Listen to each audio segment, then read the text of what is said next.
다니엘서 강의 45번째 말씀, 다니엘에게 임한 하나님의 위로라는 제목으로 말씀을 전하도록 하겠습니다. 지난주에 드린 말씀을 조금 복습하면은 다니엘이 바사왕, 그러니까 퍼시안, 우리 영어로는 퍼시안이라고 그러고 우리가 일반적으로 페르시아라고 그러는데, 이 페르시아의 왕이었던 그 고레스 왕 3년에 하나님께로 받았던 두 가지 환상과 계시를 우리가 살폈는데, 첫째는 큰 전쟁에 관한 것이고, 두 번째는 메시아 환상, 다시 오실 메시아의 환상, 이 두 가지에 대해서 살폈습니다. 이 큰 전쟁은 제가 세 가지 관점에서 이해할 수 있다고 말씀드렸는데, 이렇게 바벨론을 정복하고 페르시아가 새로운 제국을 건설했지만 얼마 못 가서 이 마게도냐가 쳐들어와서 마게도냐에 의해서 페르시아가 무너지고, 그 다음에는 그 마게도냐 왕국이 네 나라로 갈려가지고 그 중에 가장 힘이 센 시리아가 예루살렘에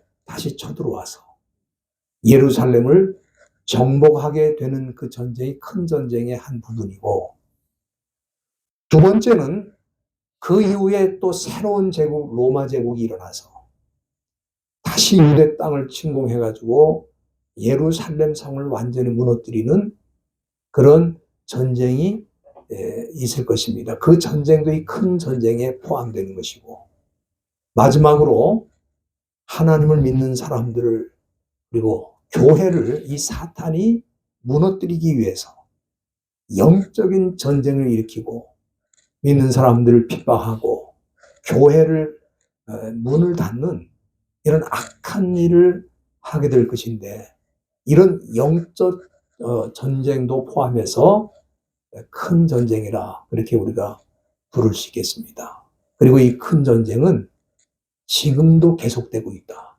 주님 다시 오실 때까지 계속될 것이다. 그 말씀을 드렸습니다. 그리고 이 큰 전쟁을 본 그 환상을 본 이후에 다니엘은 너무 슬퍼서 세일에 동안 음식을 먹지 않고 금식하면서 기도를 했습니다. 이제 바벨론의 포로로 끌려왔다가 유대민족이 겨우 해방이 돼가지고 고국에 돌아가서 성전을 회복하게 되는데, 그 성전이 얼마 못 가서 또 시리아에 의해서 무너지고, 그 다음에 또 성전을 세웠는데 또 로마 제국에 의해서 무너지게 되는 그 상황을 하나님의 계시를 통해 받았을 때 절망하지 않을 수가 없었습니다. 너무 슬펐어요. 그래서 3주 동안 금식하면서 슬피 울며 기도하는데, 우리 하나님께서 그에게 다시 한번 환상을 보여주신 거죠. 그게 뭐냐면 메시아 환상입니다. 히데겔 강가에서 세마포 옷을 입으시고 우바스 정금띠로 허리를 맨 그 메시아 환상을 본 이후에, 그는 이 메시아가 오셔서 마침내 이 세상의 모든 전쟁을 끝내시고 사탄과 그 추종 세력을 완전히 정복하시고 영원한 구원의 세계로 이끌 것에 대해서 소망을 얻게 된 것입니다. 그래서 그는 이 유대 민족이 고국으로 돌아갈 때 돌아가지 않고 하나님께로 받은 이 계시를 기록으로 남겨서 오늘날 전 세계 수많은 크리스천들이 이 다니엘서를 읽으면서 소망을 얻기도 하고 용기를 얻기도 하고 담대하게 세상을 뚫고 들어가는 신앙의 안내 역할을 하는 귀한 글을 이 다니엘이 남기게 된 것입니다. 우리가 살고 있는 이 시대는 다니엘이 계시를 통해 받았던 70일의 예언이 있는데, 그 모든 것이 다 이루어지고 이제 한 일회가 남았다. 이 마지막 한 일의 이 기간 동안에는 사탄이 할 수만 있으면 믿는 자라도 넘어뜨리는 그런 시대라고 말씀드렸습니다. 그래서 정치 권력을 이용하기도 하고, 때로는 언론을 이용하기도 하고, 때로는 문화나 종교 또 돈을 이용해가지고 할 수만 있으면 믿는 자들을 유혹해서 타락하도록 하고 믿는 신앙을 떠나도록 하는 이런 영적인 전쟁이 계속되는 지금 한 일의 기간에 우리가 살고 있다. 이 다니엘이 보았던 70일의 예언이 다 이루어지고 한 일의 기간 우리가 지금 살고 있다. 그렇게 볼 수 있겠습니다. 그래서 이 시대에는 사단의 일꾼이 위장을 하고 교회 안에 들어와서 사람들을 유혹하고 선동을 해도 그 이상한 일이 일어났다 그렇게 생각할 필요가 없다 이겁니다. 왜? 사탄은 자기 마지막 때이기 때문에 그 일을 하면 더 할수록 더 심하게 하려고 하는 그런 생각을 갖고 지금도 활동하고 있다. 여러분들이 그렇게 생각을 해야 됩니다. 오늘 이 본문 7절에 보면은 다니엘이 이 환상을 볼 때 자기 혼자 보았다 그렇게 말씀하고 있습니다. 아마 나와 함께 한 사람들이라고 하는 것은 다니엘을 시중 들기 위해서 있었던 보좌관들이 아닐까. 지금으로 말하면 시중 드는 그런 사람들이라고 할 수 있겠습니다. 그들은 그 환상을 직접 보지는 못했지만 그 분위기를 느끼고 떨면서 도망을 했다고 했습니다. 당시 이 다니엘이 혼자 이 환상을 보게 된 것은 이유가 있죠. 우리 하나님께서 그 중요한 계시가 담긴 이 환상을 아무에게나 보여주는 게 아닙니다. 우리가 이미 다니엘서를 통해 확인한 것처럼 다니엘은 첫째는 기도의 사람이고 두 번째는 하나님의 은총을 받은 사람이기 때문에 그 수많은 사람들 가운데 특별히 다니엘을 선택하셔서 하나님이 그에게 이 놀라운 계시를 보게 하고 또 기록하도록 그렇게 한 것입니다. 저와 여러분도 하나님의 특별한 은혜를 받은 사람인 줄로 믿습니다. 왜냐하면 이 지구상에 80억이나 되는 인구가 살고 있지만 장차 이 땅에 메시아가 오셔서 이 모든 악의 세력을 정복하시고 영원한 구원을 이루어 주실 것이라고 하는 이 사실을 믿는 사람이 얼마나 되겠어요? 여러분 한번 물어보세요. 길 가다가 예수님 다시 오시는 거 믿냐고. 그 믿는다고 말하는 사람이 거의 소수의 얼마 안 되는 사람들이 아마 그렇게 대답할 거예요. 그럼 왜 그러느냐? 이것은 영적인 진리이기 때문에 아무나 그것을 듣고 깨닫는 게 아니다 이 말이에요. 우리가 하나님의 말씀을 전해도 그 말씀을 듣고 깨우치는 사람이 있고 그 말씀을 들었지만 전혀 깨닫지 못하는 사람이 있는 것과 같은 거예요. 근데 이 예수님께서 마지막에 다시 오셔서 이 모든 환난과 고난이 많은 이 세상을 완전히 정복하시고 새로운 세상을 열어주시면서 영원한 구원의 세계로 이끌어 주신다고 하는 이 놀라운 진리를 이해할 수도 없고 믿을 수도 없다 그 말이에요. 근데 저와 여러분들이 그 사실을 믿고 아멘으로 응답할 수 있다면 여러분들은 하나님의 특별한 은총을 받은 사람인 줄로 저는 확실히 믿습니다. 오늘 이 본문 8절에 보면은 다니엘이 이 메시아 환상을 본 이후에 일어난 상황에 대해서 언급하고 있는데 그러므로 나만 홀로 있어서 이 큰 이상을 볼 때에 내 몸에 힘이 빠졌고 나의 아름다운 것이 변하여 썩은 듯 했고 나의 힘이 다 없어졌다. 지금 이렇게 기록하고 있는데 왜 이런 일이 다니엘에게 일어났을까? 다니엘이 이 모든 것이 다 무너질 것이지만 장차 메시아가 오셔서 모든 전쟁을 끝내시고 사단과 그 추종 세력을 완전히 정복하고 궁극적으로 승리하실 것이라고 하는 이 계시의 말씀을 주셨기 때문에 다니엘이 소망을 가져야 되잖아요. 더 힘이 생겨야 되는데 오늘 이 본문에 보면은 내 몸에 힘이 빠졌고 나의 아름다운 빛이 변해서 썩은 듯했다. 왜 이런 상태로 들어갔을까? 저는 그 이유에 대해서 깊이 생각을 해보니까 이 다니엘이 영적으로 그렇게 됐다는 뜻은 아닙니다. 영적으로는 소망이 충만한 가운데 있었지만 육체적으로는 힘이 빠진 것과 같은 상태에 들어가게 됐는데 이런 상태에 이르게 된 이유가 조금 어려운 신학적인 표현일 수 있습니다만은 저는 계시 수용의 고난, 계시 수용의 고통이라 그런 표현을 씁니다. 이게 무슨 뜻이냐면은 하나님께서 주시는 이 계시를 받는 것은 놀라운 축복의 사건이지만 그것을 받고 내가 수용하는 그 과정에는 온몸에 힘이 빠질 정도로의 고통이 있다. 그런 얘기입니다.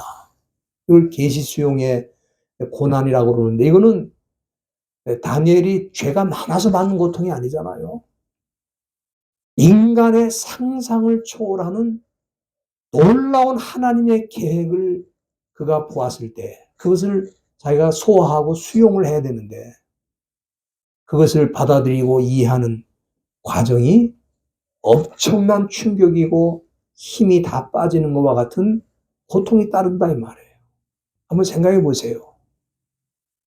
예루살렘이 회복이 되는 건 분명한데 그 회복된 이후에 또 무너지고 또 무너지는 그 하나님의 계시를 받았을 때 그는 힘이 쭉 빠질 수밖에 없는 거죠. 그러나 다시 오실 메시아를 바라보면서 소망을 가졌지만 그것을 받아들이는 데는 육체적으로 많은 고통이 있었다 하는 것을 우리가 여기서 볼 수 있습니다. 우리가 욥기 19장 25절에 보면 우리가 잘 아는 욥이라는 사람에 대해서 나오는데 그가 받은 계시가 무엇인지를 거기 기록해 놨습니다. 거기 보면 욥이 뭐라고 말하냐면 내가 알기에는 나의 구속자가 살아계시니 후일에 그가 땅 위에 설 것이라. 이 계시를 하나님으로부터 받았는데 이것은 뭐냐면 욥이 장차 메시아가 이 땅에 오셔서 죽임을 당하시고 부활하실 것에 대한 그런 계시를 받은 것이다. 그렇게 말할 수 있겠습니다. 욥은 예수님이 오셔서 십자가를 지시기 전에 2000년 전에 살았던 사람이에요. 벌써 2000년 전에 메시아가 오실 것이고 그가 죽임을 당하시고 그 후에는 부활하실 것에 대한 그 진리를 깨우치게 된 사람입니다. 그런데 그가 이 놀라운 계시를 받기 전에 어떤 일이 있었습니까?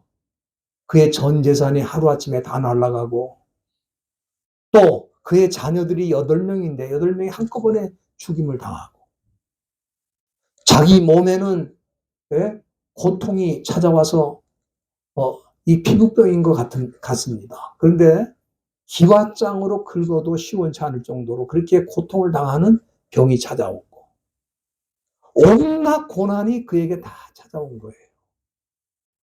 그리고 이 온갖 고난의 과정을 통과한 다음에 그는 하나님의 계시 나의 구속자가 살아계시니 후일에 땅 위에 살 것이다.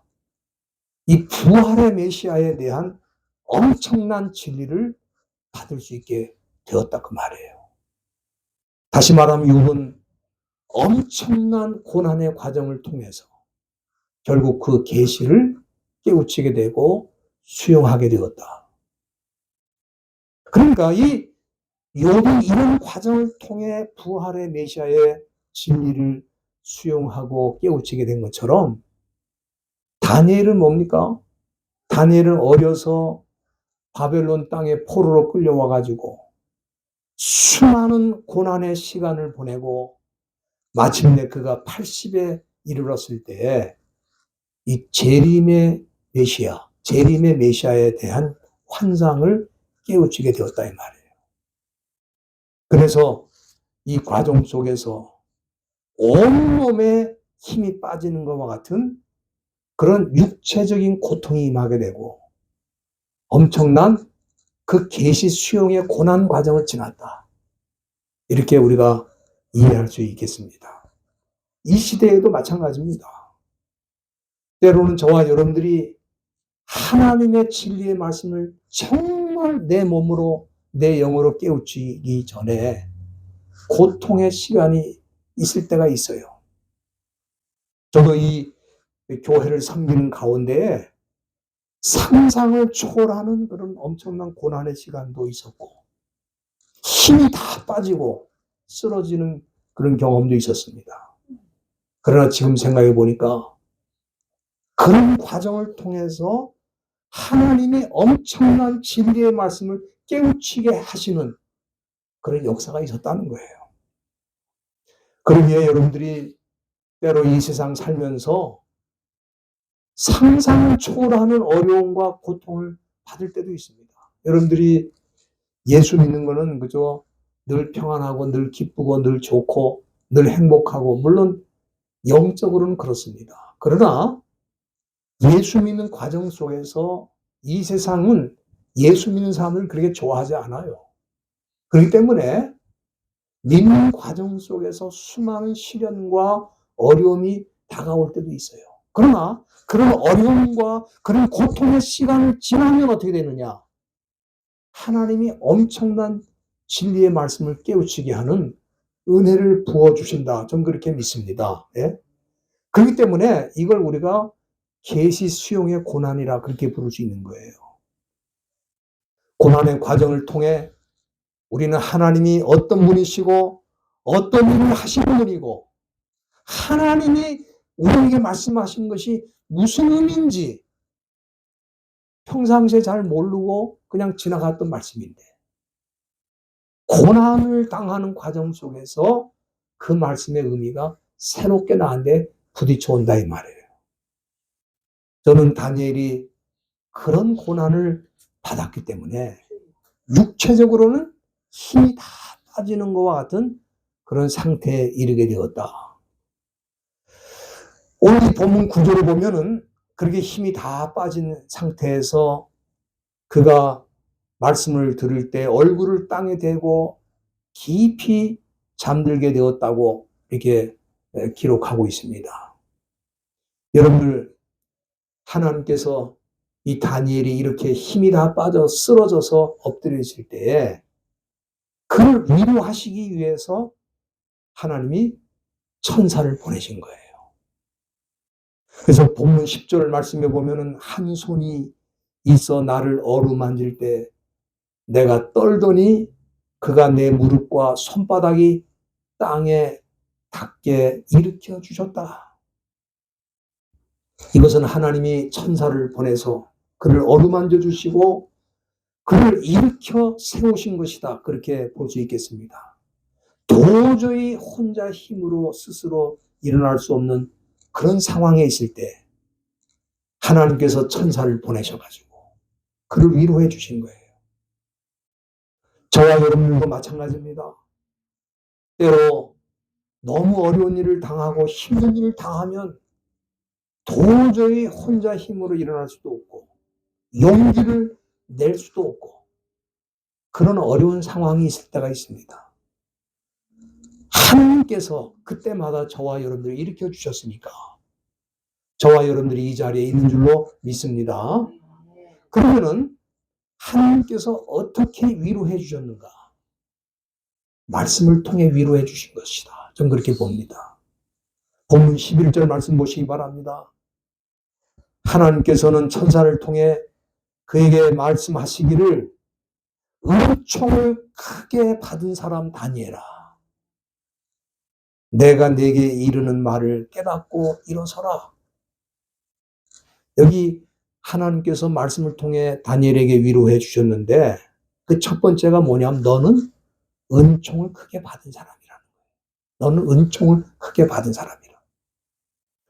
여러분들이 사도행전 18장을 보시면은 거기에 그 고린도에서 선교하던 이 사도 바울이 너무 유대인들에 의해서 극심할 정도로 핍박을 받고 낙심되고 절망적인 상황에 있었을 때에 사도행전 18장 9절과 10절에 보면은 밤에 주께서 환상 가운데 그에게 나타나셔가지고 뭐라고 말씀하시냐면은 두려워 말며 잠잠하지 말고 말하라. 내가 너와 함께 있음에 아무 사람도 너를 대적하며 해롭게 할 자가 없다. 이렇게 말씀하셨어요. 저도 개인적으로 어려워서 힘들어서 쓰러지고 사람들도 만나기가 싫더라고요. 정말 힘들 때는 그냥 나 혼자 있고 싶은 마음이 생겨요. 그런데 이 사도행전 18장 9절, 10절 말씀을 저에게 주시더라고요. 그때. 힘들고 어려울 때 뭐라고 말씀하시냐면 두려워 말고 잠잠하지 말고 말하라. 내가 너와 함께 있을 것이다. 아무도 너를 대적할 수 없다.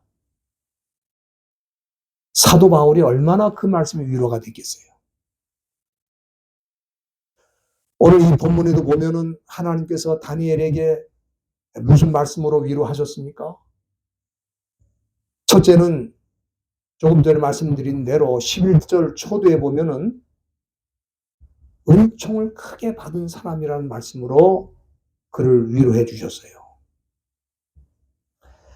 여기 은총을 크게 받았다는 말이 나와 있는데 그 카마드라는 동사가 부사형으로 쓰인 거예요.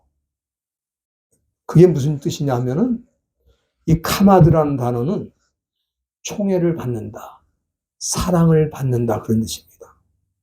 그러니까 여기 은총을 크게 받았다는 건 뭐예요? 너는 하나님의 사랑을 크게 받은 사람이라는 뜻이에요. 이 얼마나 위로가 되는 말씀입니까? 저와 여러분들이 어디 있든지 간에 여러분들은 하나님의 사랑을 크게 받은 사람인 줄로 믿습니다. 예?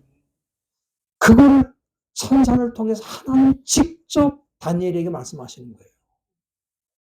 얼마나 위로가 되겠어요. 지금 쓰러져 있는데 그 말씀이 임할 때 다니엘은 큰 힘을 얻었을 것입니다. 그리고 두 번째 말씀은 뭐냐면은 하나님께서 그의 기도를 들으셨다는 말씀이에요. 여러분들이 12절 중간에 보시면은 천사가 그에게 말하기를 내 하나님 앞에 스스로 겸비케 하기로 결심하던 첫날부터 하나님께서 기도를 들으셨다는 거예요. 내 말이 들으신 바 되었다는 말은 뭐냐면 너의 기도를 들었다 그 말이에요. 이거 참 큰 위로가 되는 말씀입니다.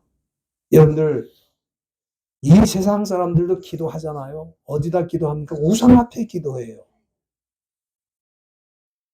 전 세계 관광지에 가보면은 관광지라는 데 가보면 다 우상 숭배하는 게 관광 상품이야. 우상 숭배가 전 세계를 뒤덮고 있습니다. 그런데 이 우상의 실체가 뭐냐? 여러분들이 이 말씀 한번 눈으로 확인하시는 게 좋을 것 같습니다. 시편 115편 4절과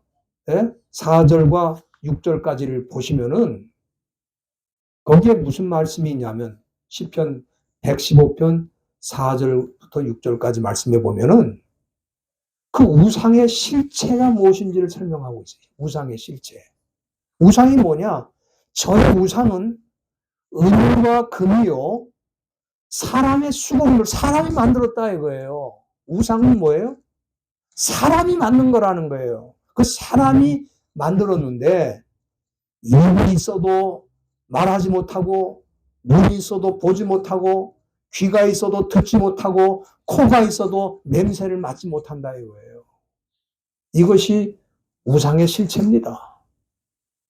다시 말하면 이 우상이 너희가 아무리 그 앞에 기도해도 그 우상이 너희의 기도를 들어줄 수가 없다는 거예요. 왜? 너희들이 만든 작품일 뿐만 아니라 귀가 있어도 듣지 못하고 눈이 있어도 보지 못하는 그런 우상 앞에 너희들이 왜 기도하냐 이 말이에요. 그런데 하나님께서 이 천사를 통해 다니엘에게 뭐라고 말씀하세요? 네? 네가 기도하기로 결심하던 첫날부터 내 날이 너의 기도가 들으신 바가 되었다. 하나님께서 다니엘에게 위로하실 때 그 말씀으로 위로하셨다 이 말이에요. 얼마나 놀라운 위로입니까? 그러니까 하나님께서 다니엘을 위로하실 때 하나님의 말씀으로 위로하시고 하나님의 말씀이 임하면 충분히 위로가 되는 거예요. 근데 그 위로의 말씀 가운데 첫 번째가 너는 크게 은총을 받은 사람이다. 저와 여러분들이 하나님의 은총을 크게 받은 사람인 줄로 믿습니다. 두 번째는 너의 기도가 들으신 바가 되었다. 하나님께 상달되었다. 하나님은 우리의 기도를 들으실 줄로 믿습니다. 예? 이 두 가지 사실을 말씀하시면서 천사를 통해 그를 위로하신 거예요. 저는 이것이 진정한 위로라고 생각합니다. 여러분들 우리가 어려운 일, 힘든 일 당할 때 사람들이 와서 괜찮을 거야. No problem. It's gonna be okay. 다 괜찮을 거니까 걱정하지 마라. 이런다고 해서 그게 위로가 진정으로 되는 건 아니에요. 여러분들 위로가 사람에게서 오긴 하는데 그 위로는 잠시뿐입니다. 진정한 위로라는 거는 하나님이 주시는 거예요. 그럼 하나님이 어떻게 주시느냐? 말씀을 통해 주신다 이 말이에요. 말씀을 통해. 그래서 여러분들이 때로 큐티, 개인 경건 시간에 읽은 말씀이 위로의 말씀으로 다가오기도 하고, 기도하는 중에 들었던 말씀이 위로로 다가오기도 하고, 설교 말씀을 통해 들은 말씀이 위로로 다가오기도 하고, 성경 공부를 통해서 다가오는 말씀이 위로가 되기도 하는 거예요. 저도 마찬가지입니다. 저도 어떤 사람도 나의 어려움과 고통을 이해할 사람이 없어요. 이 세상에. 오직 하나님만 내가 당하는 고통의 그 본질을 이해하신다 이 말이에요. 다니엘도 마찬가지입니다. 80년 동안을 외국 땅에서 포로같이 살다가 수많은 고난과 역경을 통해서 이제 노년에 이르렀을 때 그는 육체의 힘이 다 빠지고 이제는 더 이상 힘을 쓸 수가 없다고 생각하는 그때 우리 하나님께서 말씀을 주셔가지고 그 말씀으로 그를 붙들어 주시고 위로하셨다 이 말이에요. 저와 여러분들도 이 세상 사는 동안에 이 세상 그 누구도 진정으로 위로할 수 없을 때 하나님의 말씀을 통해서 위로를 받고 샘을 얻으시고 담대하게 이 세상을 뚫고 나가는 승리하시는 주의 백성들 다 되시기를 주님의 이름으로 축원합니다.